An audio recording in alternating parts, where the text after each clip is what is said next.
الطاف حسین کے بارے میں ہم پنجابی لوگ یہی سمجھتے رہے کہ وہ ایک دہشت گرد ہیں اور انہوں نے بڑا ہی غلط کام کیا ہے.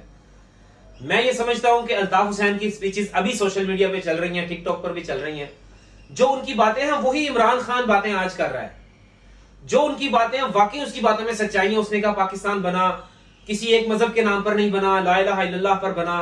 اگر مذہب کی بات کرنی ہے تو قائد اعظم کے مذہب کی بات کریں, دوسرے مذہب کی بات کریں. پھر الطاف حسین کی وہ بات مجھے بہت اچھی لگی. اس نے کہا کہ کہتے ہیں کہ الطاف حسین دہشت گرد ہے, الطاف حسین یہ ہے وہ ہے.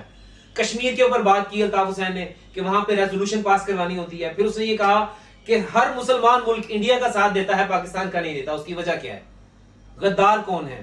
الطاف حسین کی ساری باتیں آج ہم سوچنے پر مجبور ہو گئے ہیں. یہ ویڈیوز جس بندے نے بھی چلائی ہیں الطاف حسین کے چینل سے چلائی ہیں, میں خراج تحسین پیش کرتا ہوں کہ الطاف حسین کے بولنے کا انداز, الطاف حسین کی بات کرنے کا انداز, وی آر امپریسڈ.